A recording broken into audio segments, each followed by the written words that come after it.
Okay, so last time we were setting up the deep inelastic scattering process. Remember that's the diagram for that there, the sort of electron, as I've written it, proton case. And now I want to say a little bit about actually how you model that and then where PDFs come into this, if you like. The first thing to say about this is, forget about PDFs, let's ask some general questions about theoretically what we can actually say about this. And that can actually get you fairly far. So what can we say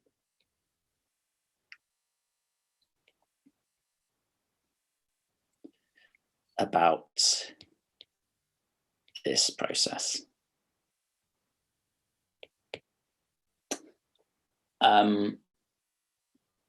So let's remember now, here it is again, just draw it again.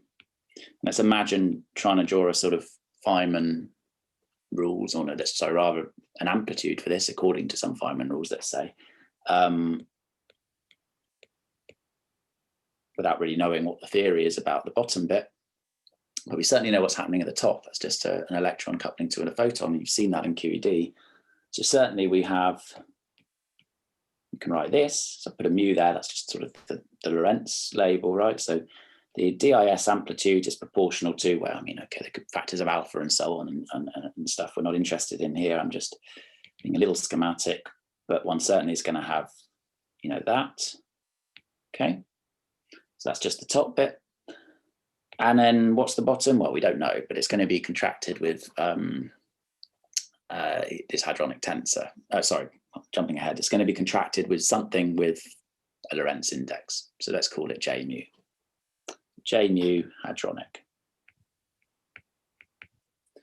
But this, again, not to overstate, this is really just a definition at this point. So this simply defines, and you know, okay, there's going to be a 1 over q squared there, if you like, and so on and so forth. But as I say, what we're interested in is this bit. So this simply defines the unknown object, J mu hadronic, as I've defined it, which is essentially just giving you, you know, this bit. What is this vertex here? You've got an off-shell photon coming in and producing some hadronic system there. That thing there is going to carry some Lorentz index to be coupled with the photon. And that's it. It's just a definition. So we don't know anything about it at this stage. So it's not really got us anywhere. It's sort of a circular statement at this point. But actually, we can do a bit better than that. But first of all, yeah, let's just say that the cross section then, of course, is going to be the usual sort of thing, like that, like so, and that's going to be, you know, a trace of k slash gamma mu, k prime slash gamma nu. So that's the leptonic bit, completely known. And now you're going to get a J mu hadronic, let's just call it had, and a J nu had with a star. Okay.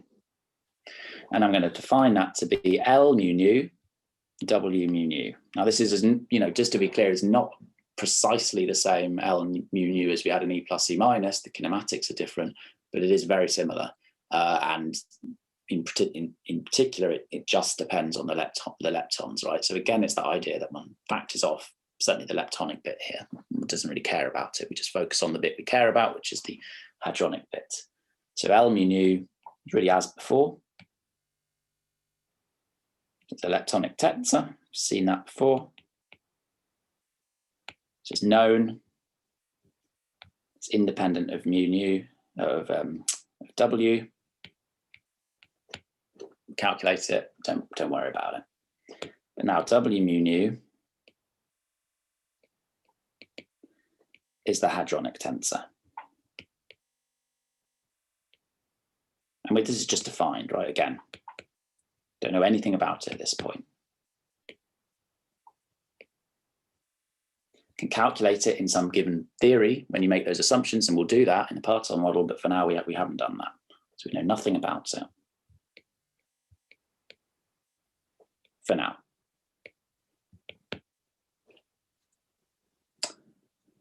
But okay, that's not entirely true.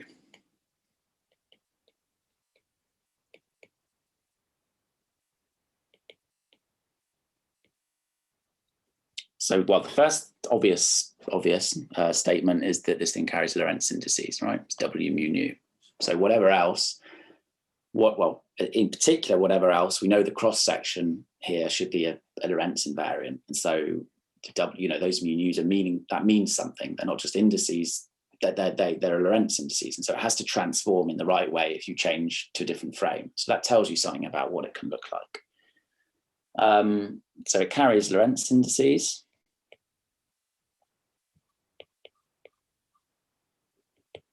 And therefore, there are actually a limited number of Lorentz scalars and 4 vectors that this can be given in terms of, because there's only so many in the actual problem. So there's a limited number of 4 vectors or tensors as well. It can depend on. And the only momenta in the problem, remember,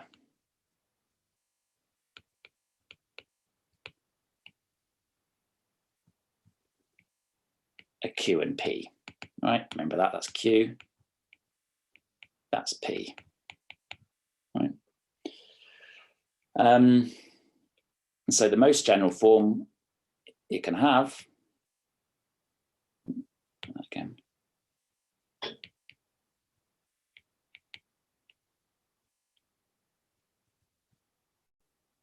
is this. W mu nu equals A1 G mu nu plus A2 P mu P nu plus A3 Q mu Q nu plus A4 P mu Q nu plus P nu Q mu. Okay, the other thing I've said is that it's symmetric in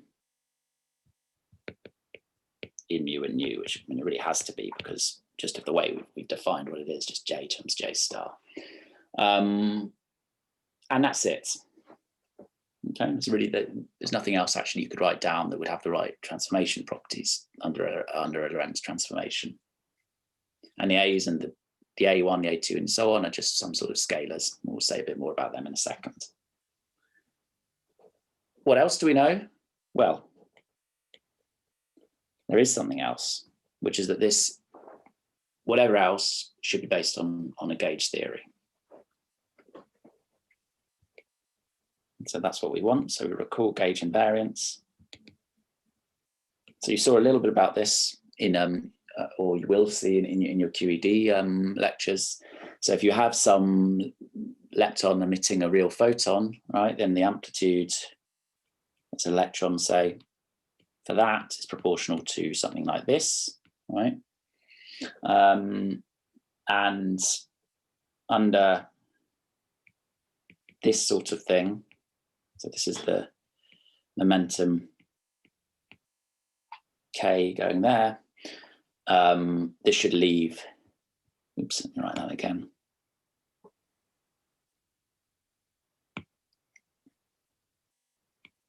This leaves M invariant, therefore K dot M is 0. So you've seen that, certainly if a real photon is emitted, but this is also true, actually, it turns out.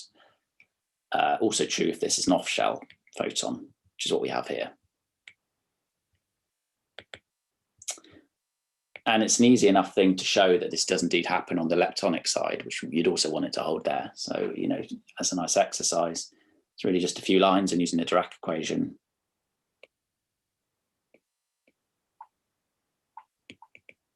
Just to check precisely for the off-shell photon on a lepton case.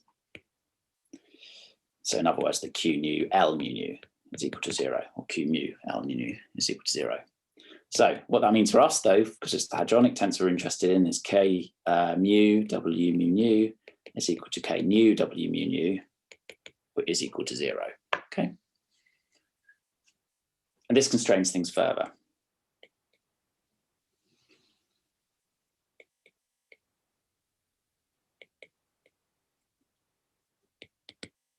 And we end up with this. So essentially, if you impose that, you'll get relationships between some of the A's. They're not all independent. In order that the whole thing should satisfy that requirement, and you end up with this. Plus A2. It's easy enough to show that that satisfies that gauge invariance requirement, sometimes called current conservation. So A1 and 2 are some Lorentz scalars. which depend, so they don't change under a Lorentz transformation, and they should depend only on the available Lorentz invariants. Well, here I've introduced them already. The Bjorken X and the Q squared are the only independent ones. So in particular, there is this inelasticity Y, which I mentioned, but actually Y is, it turns out, can be related to X and Q squared, so it's not independent. But okay, it's not something to worry about here. And so we define structure functions.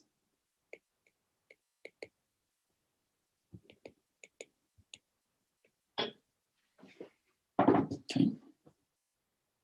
Try that again.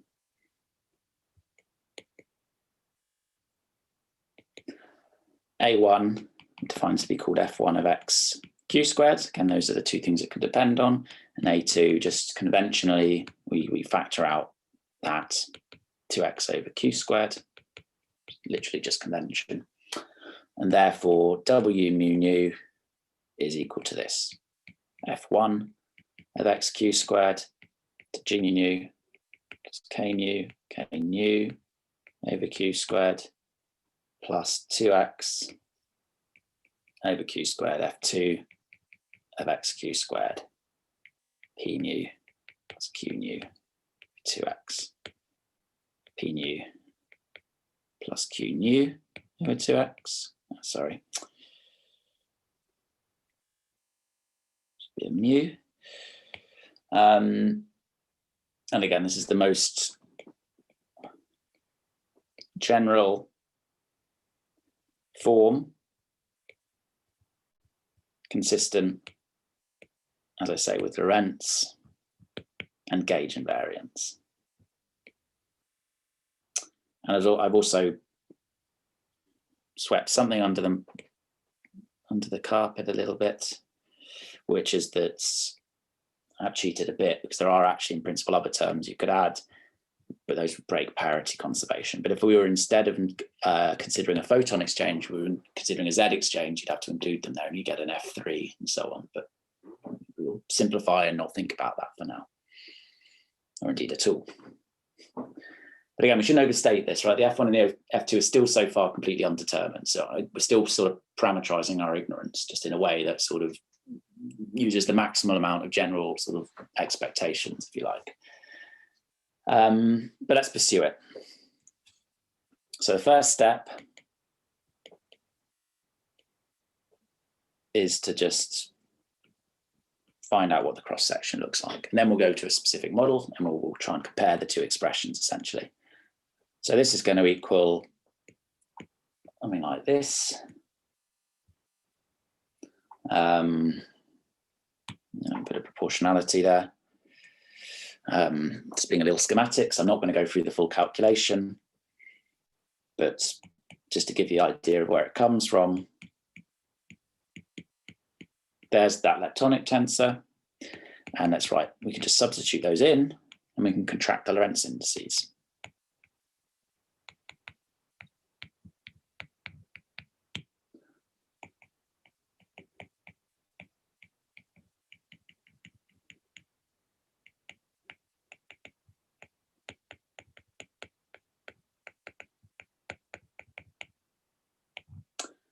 And dot, dot, dot, as I say, I'm not going to go through the calculation. It doesn't add anything here really, but one can do it, contract them, use those known relationships, the Wyans and so on, get the phase space right. It's a fair amount of work, but nothing in principle new added by doing it. And one can express the phase space itself. This is the two-body, the two-body phase space. One can express it essentially in terms of the X and the Q squareds variables. So 4 pi alpha squared. So yeah, no one gets this.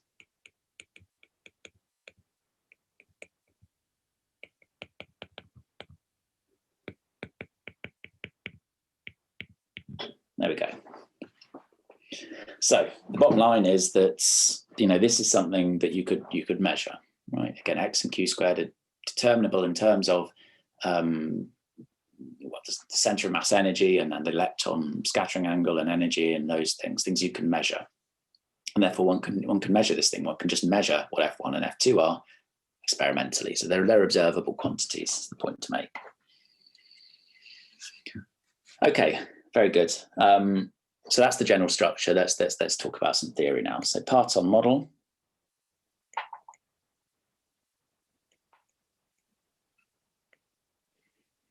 At leading order. So having written down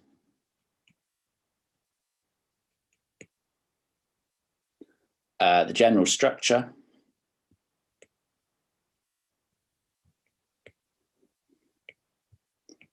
of sigma DIS, we've got to ask the kind of more difficult question, which is how can we actually calculate this? How can we calculate it? Because that's what we need to do. Of course, I've given you it. I can say you can measure it. Fine. What do you do with that? What do you compare it against? And that's the question. And how do we make use of this at the LHC, of course? So the basic idea is this parton model. Okay, it's formulated by Feynman, right, back in the 60s. And the idea is that the proton consists of point-like constituents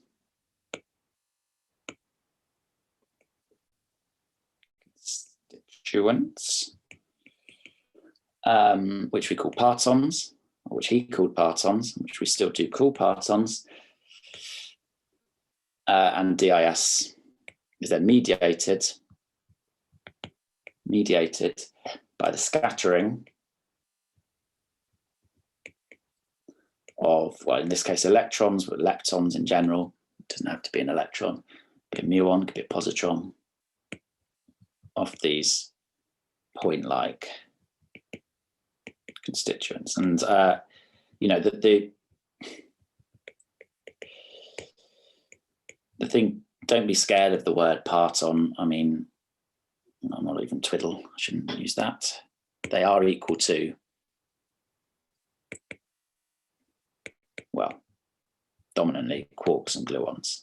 Okay, so it's just a historical thing in a sense, to some extent at least, the why they're called partons, because when Feynman introduced this idea, he was trying to be agnostic about what they actually were. And in quarks, the idea of quarks been already introduced from a spectroscopic point of view. In other words, that as an idea to explain all of the various hadrons that were out there. You know, the identity of those two things was a non-trivial thing, but which came out of these sort of deep inelastic scattering experiments. But yes, when I say partons, that's all it means.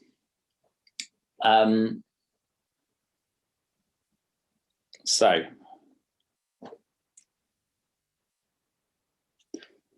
the partons, let's say, partons, they carry some momentum fraction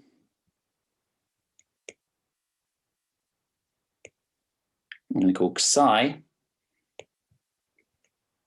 of the proton momentum. And this is in the EP CMS frame.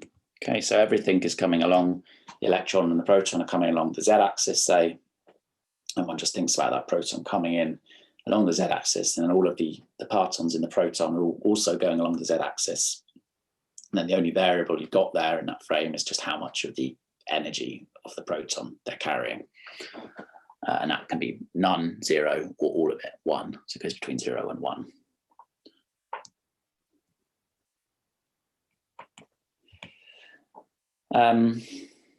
So very much, you know, this parton model and this PDFs are defined in that particular frame. I mean, that's if you like, where they're defined.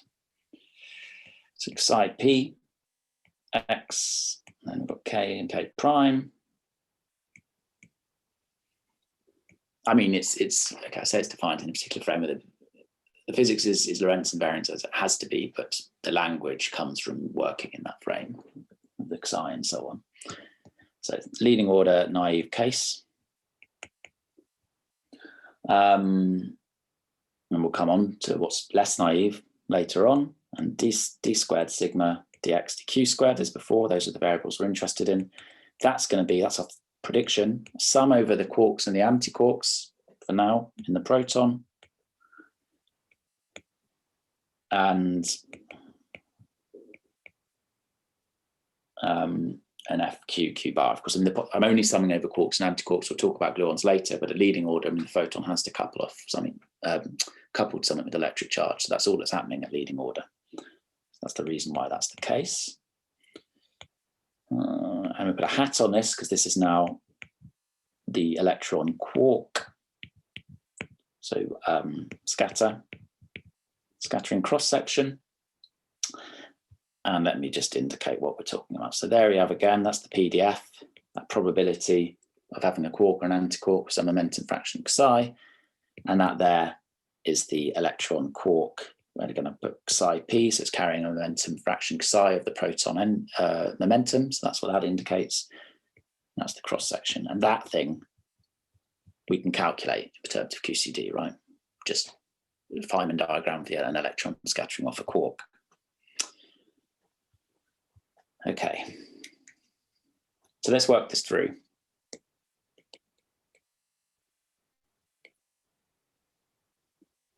Let's work through the consequences of this.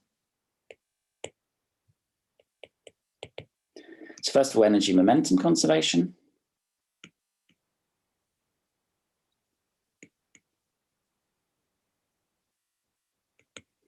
So there's our quark with Xi p scattering off the photon, Q, coming in like that, and we call that P prime, it's the outgoing quark, and we've got Xi p plus Q equals P prime, okay? Well, the outgoing quark, it has to be on shell, and we're also going to, by the way, remember I said at the start that Q squared should be a lot bigger than MP squared, so all of this, if you did it very more precisely, if you like, would have corrections of order MP squared over Q squared and that sort of thing, but we drop those because we're in a regime where they should be very small. And therefore we can just set the MP squared and certainly MQ squared quark mass to be 0. So we always work in that massless limit. In particular, more precisely, they're a lot less than Q squared, right? So Xi p, yeah, so outgoing, let me write that actually. Outgoing quark is on shell. So Xi p plus Q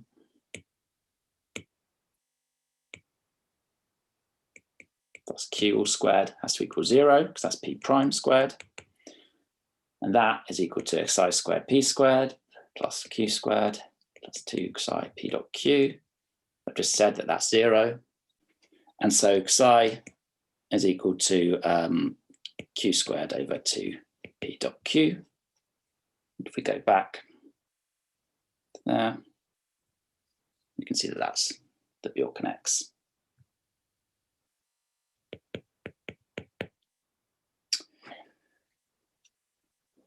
And so what do we have? We have a leading order that Xi is equal to just X. And again, this is the momentum fraction in our model. And this is a measured kinematic quantity. So we really, at leading order at least, have a very direct relationship between the momentum fraction and actually something we measure. And that's always something that carries through. So one can really get at these PDFs and their Xi dependence, if you like. We'll come back to why that doesn't hold beyond leading order in not too long, in fact. Okay, the next thing is to say that the lepton quark cross section in the electron quark CMS frame. So literally, I mean just this. Okay, there's your electron, there's your quark. Is given by this 1/16 pi squared s hat squared. So I'm putting a hat on there because the s hat is the squared center of mass energy of the electron and the quark, but we had an S, which is the electron proton center of mass squared energy, which is a different thing. So we put a hat on to indicate that. And then we've got the usual, however you want to indicate it. And then we see from our QED notes that this thing here is that. One can even see that from looking at E plus E minus to QQ bar and swapping S and T. And so the dust settles, we get this 2 pi alpha squared, got an F NEQ squared. So that's the fractional charge. I'm calling that EQ rather than FQ, which I think I used before because I've called the PDFs FQ, so it would get a bit confusing otherwise, but it's just a fractional charge. So S hat squared plus U hat squared over T hat squared. Let me put hats on them just to be clear. And that's what we have. And now we just want to relate that back to the kinematics of our actual process. So in the Parton model,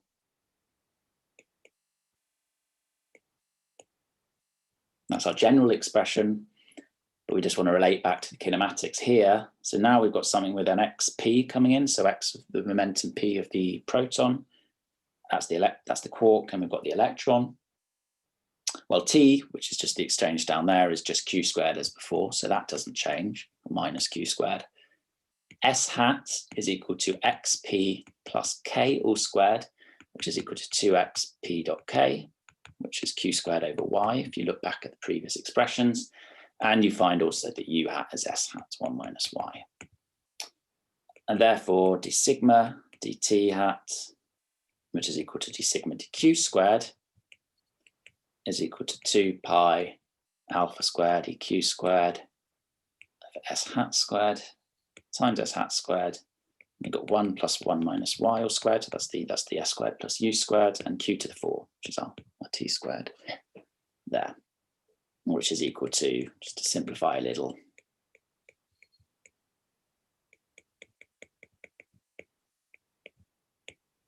that should be a y. Okay, so it has that particular form.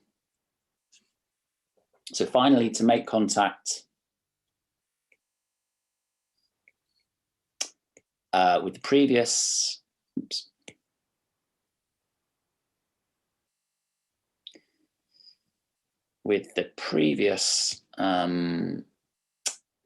electron-proton cross-section, we use this.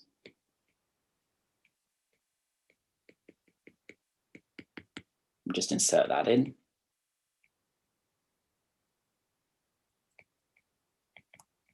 Remember, this is just d sigma dq squared, so d sigma dx dq squared is just going to equal the same thing with that delta function, just given the above. 1 again, just the same as before. Write it in a slightly different way. And that's 4 pi alpha squared q to the 4. Let's write it slightly differently for a reason that will become clear in a minute. There we go. Therefore, d squared sigma of the electron-proton cross-section, we just need to fold that with the Parton distribution function. So dx dq squared is equal to, again, let me just give you the general result. So FQ or FQQ bar psi d squared sigma hat, which we've just calculated, EQ is equal to 4 pi. Let me substitute in the general expression, y squared over 2 plus 1 minus y. So the integral psi hits the delta function, so that's gone. And as claimed,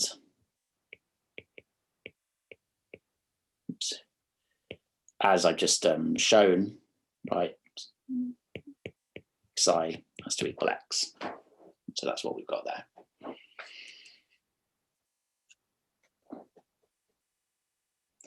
Then we recall our general expression.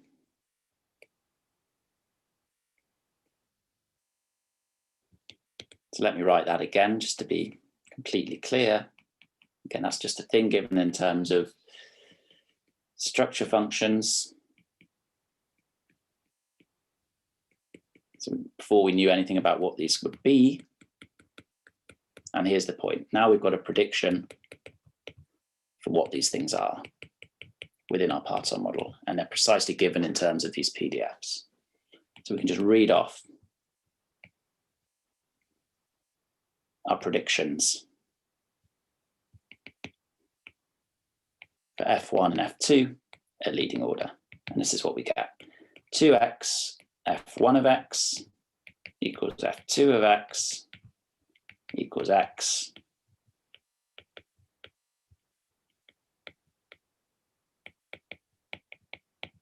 Okay, so just comparing this expression here with this one here, right? And that's why I've written it in that way with the y squared and the 1 minus y, just to match those. Okay. And there we have it. So 2x F1 equals F2 is, by the way, the so-called Kalin-Gross relationship.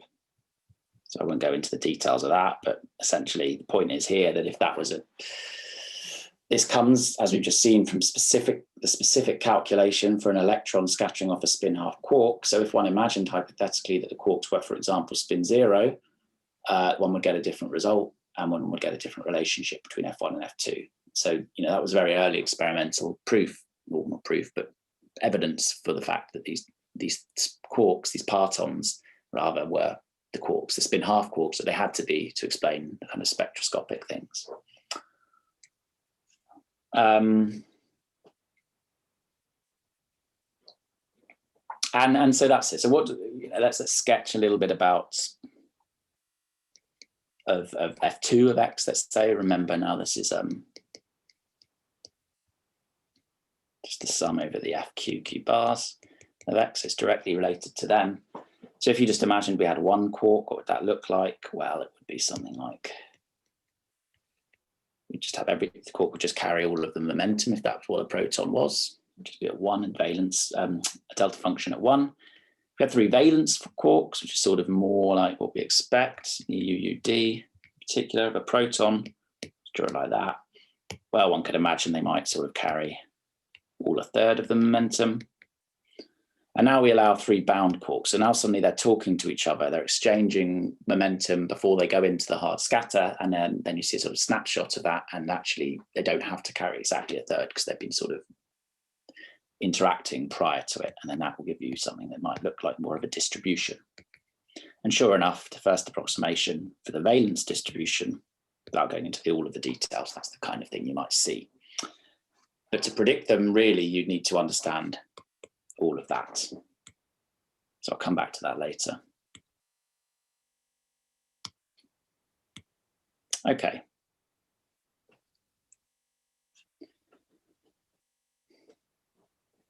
But we've done this all at leading order. And this is a simplified picture.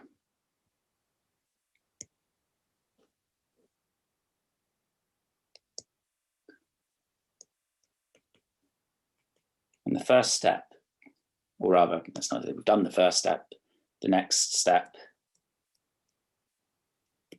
is certainly to consider the impact of going to NLO, just as we did phi plus E minus to QQ bar. And if we're going to have anything that makes any sense from the point of view of QCD, we know that we should be able to do that, and indeed one might want to. So let's do that. So let's consider the impact of NLO corrections. And that'll tell us a lot about how we should think about these things. Again, those factorization arguments. So in particular, though, before doing that, that we know that we have to go beyond this. Because at leading order, what we've just seen is that actually, even though these structure functions could in principle depend on both x and q squared, the prediction in the leading order case was actually that they only depended on x, just the momentum fraction distribution of the quarks in the proton, which apparently has no q squared dependence. So F1 and F2 only depend on x and not q squared. This is so-called Bjorken scaling.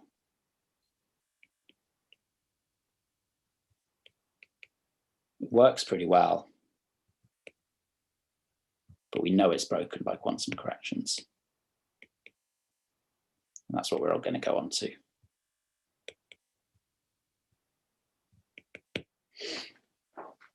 Well, by, let's call it QCD corrections, because whether you call them quantum or not is maybe a matter of terminology, but by QCD corrections.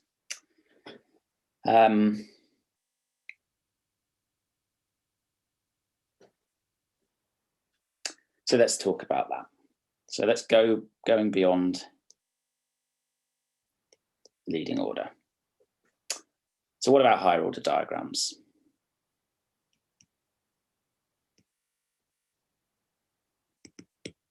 What have we got? Let's draw them.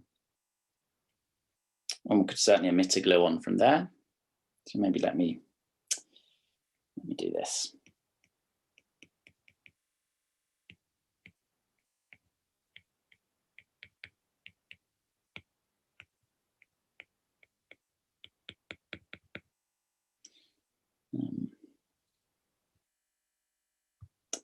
So one could emit a gluon from there.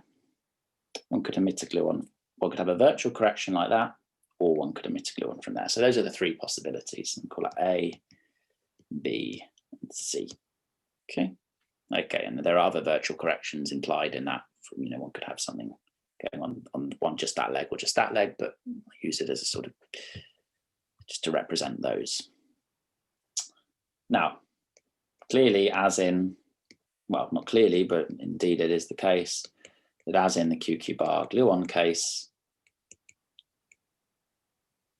infrared singularities are everywhere. But as before, we get a lot of cancellation between the real and the virtual.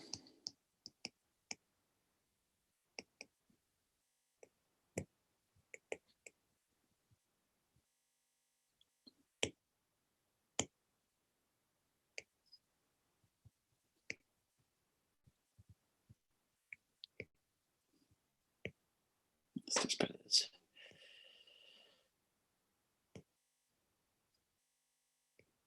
between our real and virtual. However, there is an issue, in particular, with diagram C. So let's see what that is.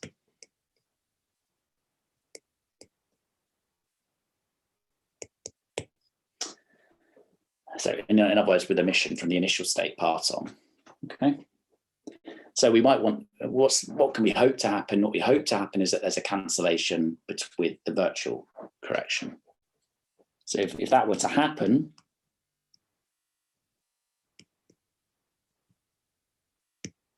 how could that happen?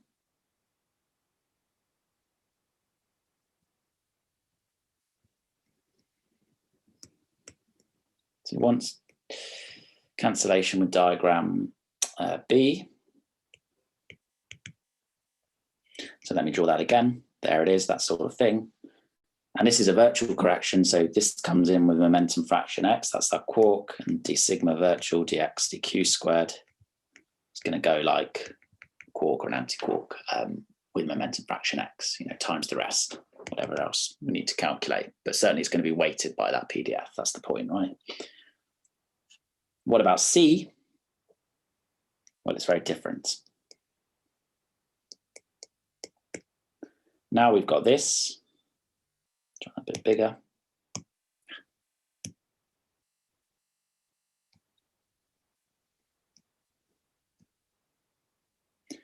There, that's coming in with psi. We could say that that is Z 1 minus Z of the quark momentum, okay? There's P prime.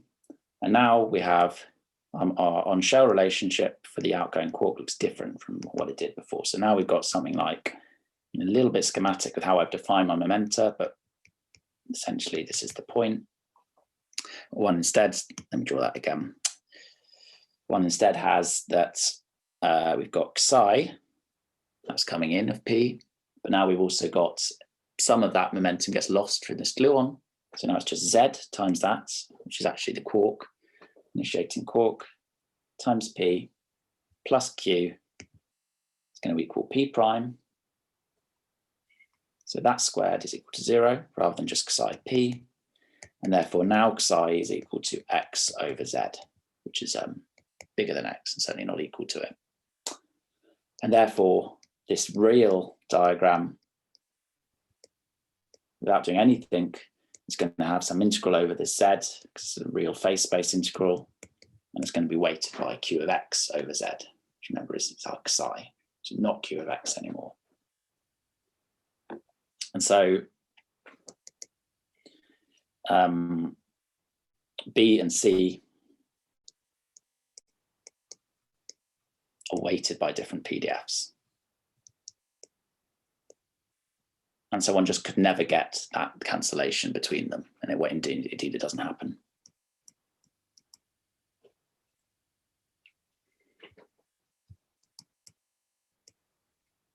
Can never get IR cancellation from this.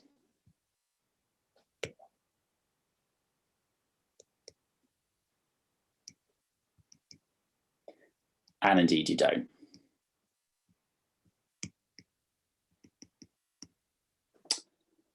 So what's the solution? Solution is to define our PDFs such that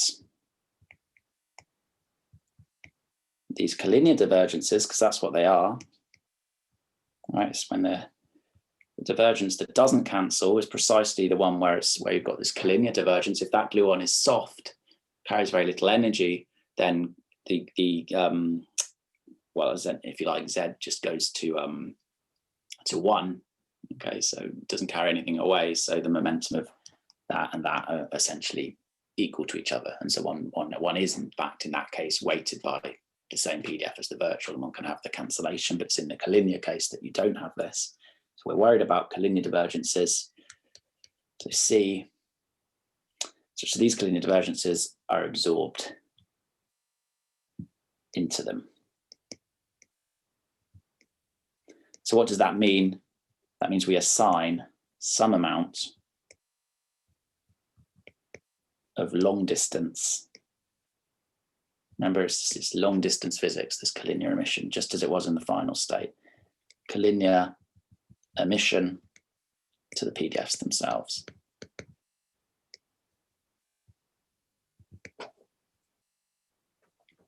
And this isn't just a get out clause. It really makes sense when you think about it that we should do this. So this makes sense.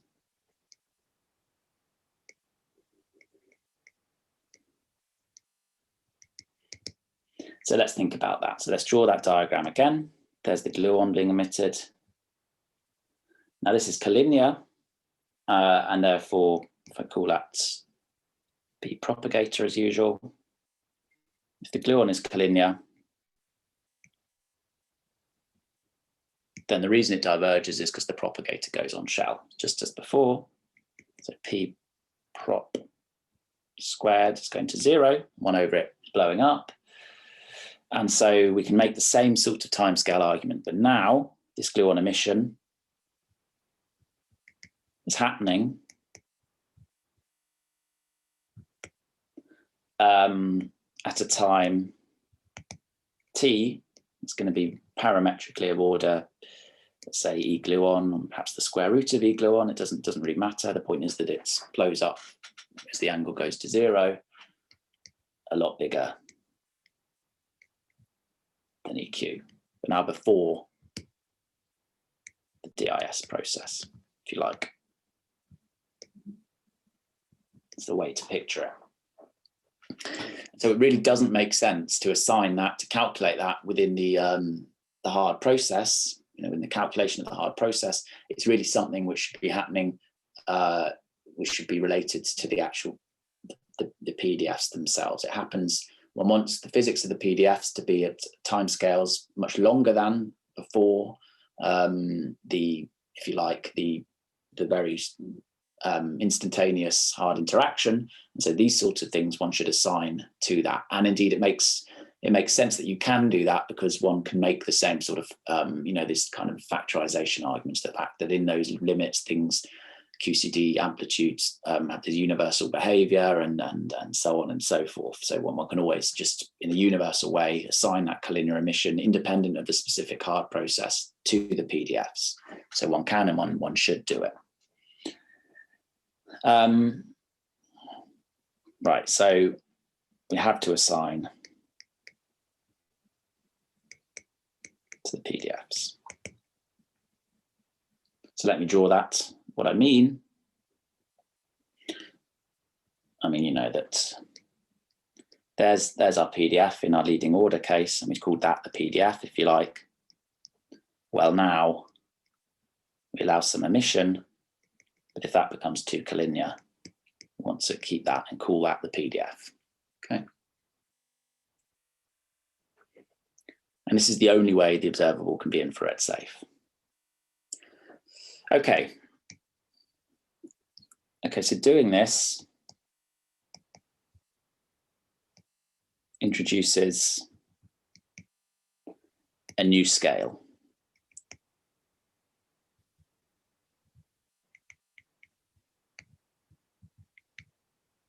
What I'm going to call mu f, and fq of x then has a scale dependence to it. That's the breaking of this Bjorken scaling. And in particular, you get that for the Quark PDF, the energy dependence of this is precisely mediated by those splitting functions we saw before, where I've defined this convolution just for completeness. Doesn't really matter too much. We're never interested in precise structure of that, but let me just define it. Okay. So these are the same splitting functions as before. But I've used a slightly more conventional notation. So this would be the quark to quark gluon splitting function, but you call it QQ now. It's the same thing. And why? Again, because of the universal long distance behavior of QCD.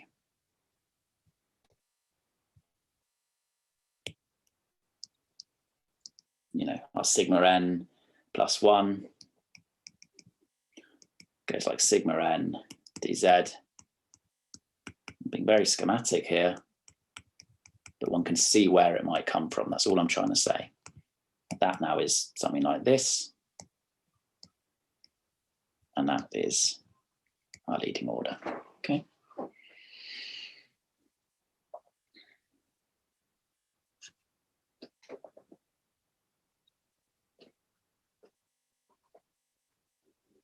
So let's give a very brief flavor of how that happens. I won't go into the details, but let me give a brief flavor.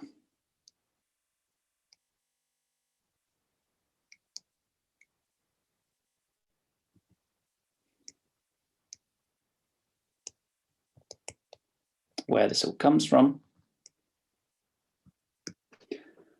So let's write that thing there, let's call it a dagger. Let's write that just in a slightly different way, because it's just a more conventional kind of choice of variable, but instead of the angle of the emitted gluon in terms of the transverse momentum of the emitted gluon with respect to the quark, transverse momentum kT of the gluon. So, you know, let me draw that, sine of kT, and that is the transverse momentum with respect to the quark, right?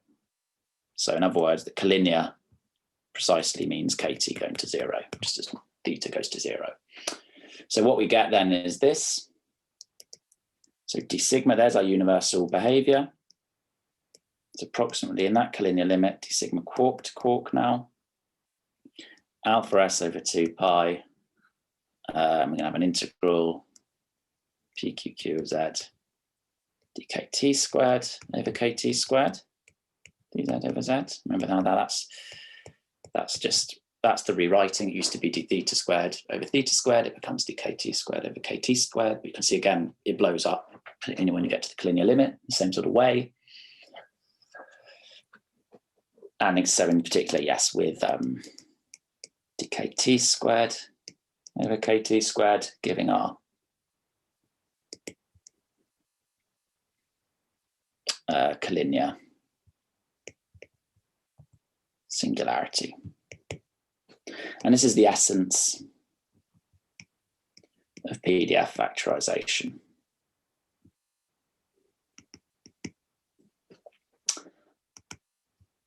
Given that. So what do? Well, we introduce a factorization scale, as I've just said. But now let me kind of tell you what it really means and where it comes from. One can think about it as the scale. You know, remember I've said we want to assign collinear radiation to the PDFs. And the question is, how do we do that? When do we do that? When do we not do that? And that's why there's a new scale. That's exactly why we need a new scale to do that. So there's an ambiguity about how exactly we do this. So we introduce the scale below which contributions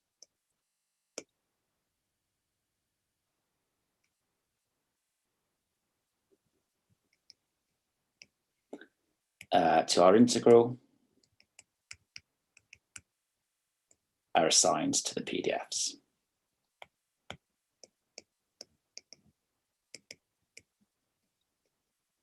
So let me draw that. So KT is less than UF, or KT is greater than UF. In a former case, we're going to say that that gets assigned to the PDF, and really we think about it as just being quark initiated. But if it's greater than that, then we've got a glue on explicitly in the final state. Okay.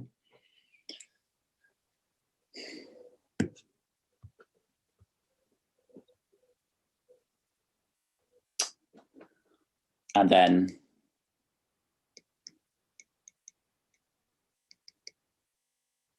the integral dkt squared over kt squared goes to that. Okay, there's our lower cutoff. Below that, we don't want to explicitly include it in the phase space integral in the calculation. So it's regulated, if you like, but then it gets absorbed into the PDF, and that's exactly where the scale comes. So that tells you, you know, that you're absorbing a certain amount of collineation into the PDFs, and exactly how you do that will change what the PDF looks like exactly, and therefore it has that dependence on that scale.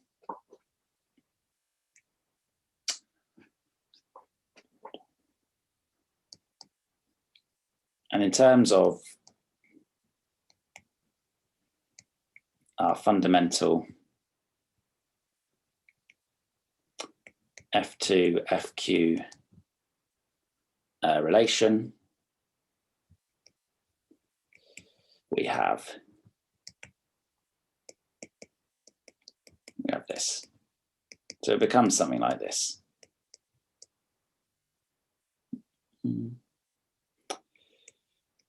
The details are not too important, but just to kind of give you a flavor of how it looks.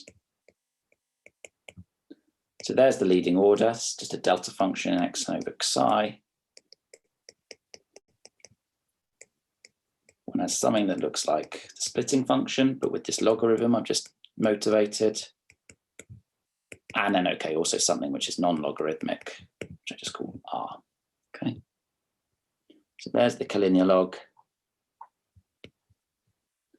That's the leading order.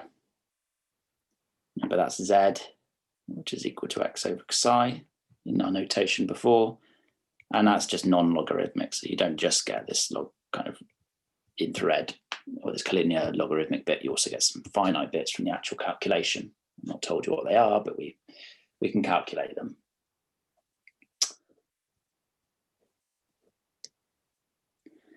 And finally, requiring that this thing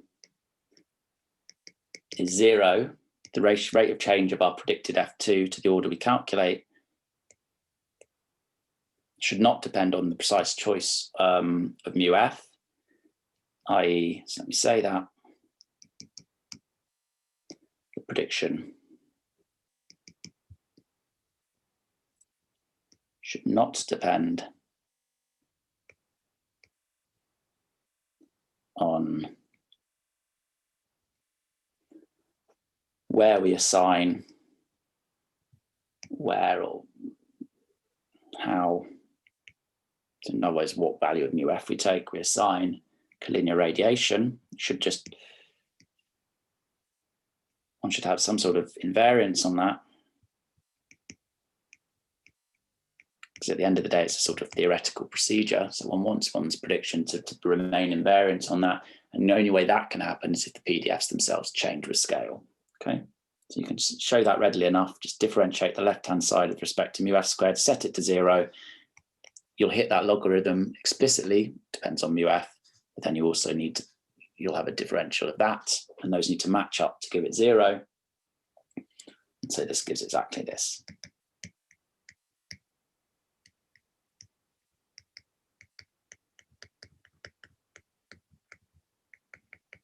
Okay, with this convolution I've defined before.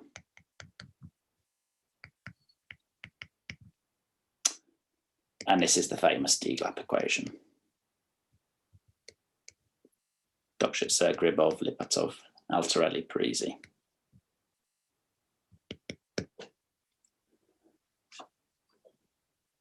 And just to end, this tells us how the PDFs change with energy scale due to precisely those sorts of splittings.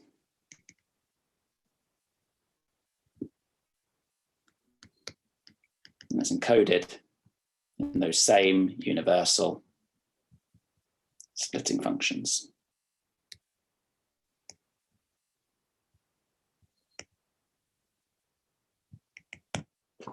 And I'll stop there for today.